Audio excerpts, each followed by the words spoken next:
आज एक बच्चा आया था मिलने, 2014 में पढ़ा था। तो पुराना कोई बच्चा आता है तो मेरी एक इच्छा होती है पूछने की, क्या कर रहे हो। मैंने डरते डरते पूछ लिया, क्या कर रहे हो। कहा जी उसी के लिए आया हूँ। 2015 में घर वालों ने शादी कर दी, मैं 20 साल का था, अब 29 साल का हो गया हूँ, दोबारा पढ़ना चाहता हूँ। फिर मैंने उससे बात की तो घर की स्थिति बहुत अच्छी नहीं थी, ये वो। तो मैंने बोला अभी तक क्या कर रहे थे, तो बोला मैं किसी स्कूल में मास्टर था। तो जहां मैं 3 साल 4 साल का होता हूँ हटा देते हैं और फिर मेरे से कम रेट पे टीचर लेके आते हैं। मैंने 10,000 से शुरू किया था और आज 20,000 पे पहुंचा हूँ, और जबकि मैथ का टीचर है।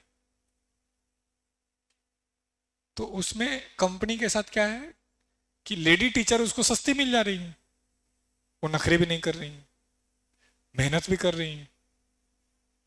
लेडी टीचर सेकंड इनकम है परिवार का, वो कम में कम काम करेगी तब भी चलेगा। मेल टीचर मेन इनकम है। तो स्कूल वाले को समझ में आ गया कि 2 4 साल तक ठीक है, जब ज्यादा हो जाए तो कोई और अच्छा आ जाए तो उसको हटा दो।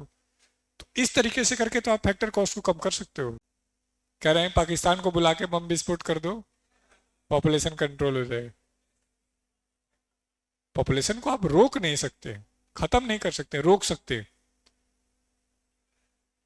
भारत जिस रफ्तार से बढ़ रहा है, 2070 में हम स्टैटिक सिचुएशन में आ जाएंगे, पॉपुलेशन ना बढ़ेगा ना कम होगा। 2045 में होना था, लेकिन अभी भारत सरकार का टारगेट 2070 में जनसंख्या दर को स्थिर कर दिया जाए, क्योंकि ये हम एक बड़ी चुनौती से गुजर रहे हैं देश के रूप में। तो पॉपुलेशन वाला मुद्दा भी सीख ही लो।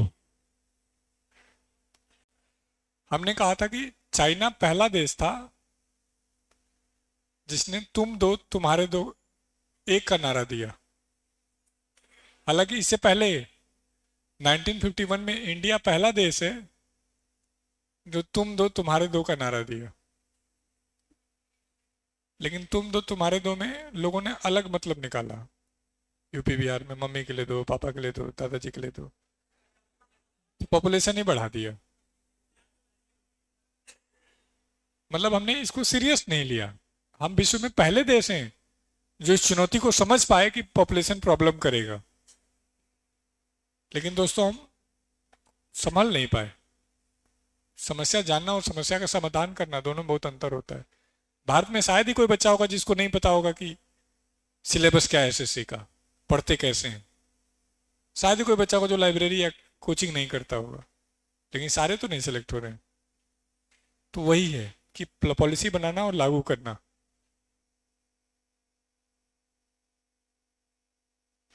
अब चाइना ने तुम दो तुम्हारे एक का नारा दिया और कठोरता से लागू किया। कहा जी 2 हो जाए तो, कहा कोई बात नहीं टैक्स दे देना। कहा 3 हो जाए तो, कहा कोई बात नहीं फाइन ले लेंगे। कहा अच्छा जी 4 हो जाए तो, कहा हम फांसी दे देंगे। तो मजबूती से लागू हुआ, और लागू होते होते 2010 में पता चला कि चाइना एक प्रॉब्लम में फंस गया, क्योंकि सिंगल चाइल्ड होगा तो या तो मेल होगी या तो फीमेल होगा। इस फीमेल या मेल की दूसरे मेल या फीमेल से शादी होगी। इस प्रॉब्लम का नाम है 4:2:1। अब हमारे वहां क्या है कि बहन शादी करके चली जाती है तो भाई माता पिता की देखरेख कर लेता है। पुत्र पुत्री का बेसिक कॉन्सेप्ट यही है, लेकिन हम ये भूल गए शायद। अब यहाँ क्या है, बहन ही भाई है, भाई ही बहन है। अभी शादी करके किसी की वहां जा रही है तो इसके पापा ने पूछा बेटा मेरा क्या होगा। पापा अभी चलो। बेटा मैं तो चल लूंगा, मेरे मम्मी पापा, तो उनको भी ले चलो। अब बेटा मैं चलूं या मैं रहने दूं। नहीं मम्मी आप भी चलो। अब बेटा मेरे मम्मी पापा, उनको भी ले चलो। और जहां जा रहे हैं उनके भी तो मम्मी पापा हैं, और फ्यूचर में ये भी तो मम्मी पापा बनेंगे, और इनके भी मम्मी पापा हैं। तो सोच के बताओ, ये फैमिली एंजॉय करे, सुसाइड करे, सुसाइड करे, इतने लोगों को कौन पालेगा भाई? अब भारत तो है नहीं कि दादाजी बूढ़े हो गए तो ले जाके बनारस तक पे बैठा दिए। वहां तो दादाजी को कुंफू आता है। तो चाइना बहुत मजबूती से लागू किया, लेकिन उसको समझ में आया कि हमसे गलती हो गई। तो अभी 2010 में आके उन्होंने थोड़ी पॉपुलेशन पॉलिसी चेंज की कि यदि आप सिंगल चाइल्ड है तो आप डबल चाइल्ड रख सकते हैं, लेकिन डबल चाइल्ड को सिंगल चाइल्ड ही रखना होगा। इससे दो फायदे हो गए, पॉपुलेशन भी कंट्रोल हो गया, जिम्मेदारी भी बट गई। हम अपने इतिहास के लास्ट जनरेशन है जिसके पास बुआ, ताऊ, ताई, मौसी, मौसा हैं। हमारी जो जनरेशन आने वाली है उसको नहीं पता चलेगा कि चाचा क्या होता है, बुआ क्या होती, सिंगल ही रहेगा। हम अपने इतिहास के लास्ट जनरेशन है जो पेरेंट्स की बातों को थोड़ा सुन ले रहे हैं, थोड़ा बता दे रहे हैं। आपकी जो जनरेशन आने वाली है वो सुनने बताने वाली नहीं है। आपको पता करना पड़ेगा कि बेटा ठीक हो और अब तुम्हारी पत्नी कौन है।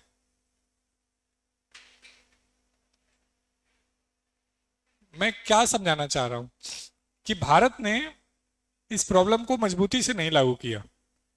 फिर इंदिरा गांधी आई और 1976 में उन्होंने पॉपुलेशन कंट्रोल को स्टेट लिस्ट से हटाकर कॉन्करेंट लिस्ट में डाल दिया, राज्य सूची से हटाकर समवर्ती सूची में। इसका मतलब क्या होता है? एक ऐसा काम जो सेंटर के सहयोग से किया जाएगा, और कहा कि राज्यों को कि तुमसे नहीं कंट्रोल हो पा रहा, हम बताते हैं कैसे होगा। और हर जिले में, हर गांव में डॉक्टर भेजे गए नसबंदी कार्यक्रम के लिए। डॉक्टर जा रहे हैं, पूरा गांव का गांव छिप रहा है, खेतों में भागा हुआ है, पूरा गांव खाली, माहौल ही अलग सा कि पकड़ लेगा तो ऑपरेशन कर देगा। जबकि ऐसा था नहीं, ये था कि वॉलंटरी था, जो चाहे जिसके पॉपुलेशन ज्यादा वो कंट्रोल कर ले। लेकिन गांव डर रहा है कि नहीं, इसको टारगेट मिला है, पूरा करने के लिए किसी का भी ऑपरेशन कर दे रहा है। फिर बड़ी विरोध हुआ इंदिरा गांधी का। फिर हुआ कि ऐसा करते हैं, जो लोग ऑपरेशन कराए उनको कुछ रिवार्ड दे देते हैं। तो उस समय रेडियो की वैल्यू आज की टीवी से ज्यादा थी, आज के मोबाइल से ज्यादा थी। जैसे आज हर कोई मोबाइल देखना चाहता है, पुराने लोग से पता चलोगे तो उस समय गांव में मोबाइल, टीवी, रेडियो होना बहुत बड़ी बात थी। वही माध्यम था गाना सुनने का, न्यूज सुनने का। तो गांव में गए, बोले कि रेडियो लोगे? बोला जी हाँ हाँ लेंगे। बोला एक छोटा सा ऑपरेशन कराना होगा। कहा दो कर दो, लेकिन दे दो। और बच्चों, ऐसे ऐसे लोगों को रेडियो दे दिएगा जिनकी शादी तक नहीं हुई थी।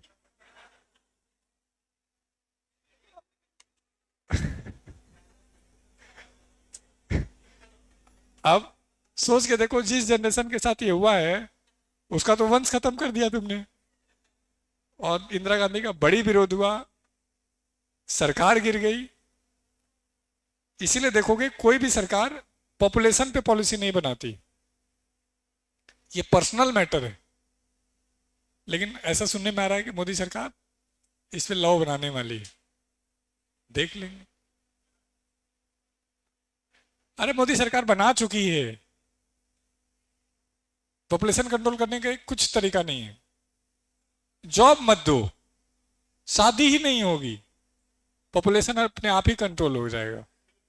अभी तुम लोग का यदि टाइम पे शादी हो गया होता तो तुम्हारे बच्चे प्ले स्कूल में पढ़ रहे होते, किसी किसी के तो बड़े भी हो चुके होते। तो ये नया तरीका है। या तो महंगाई इतनी कर दो कि लोग डरने लगे, या चीजें इनके पहुंच से बाहर कर दो। हैं? हाँ, कह रहे हैं कि फिर तो इस गुरुकुल में प्ले स्कूल भी होता, मम्मी पापा और बालक तीनों पढ़ रहे होते। ठीक।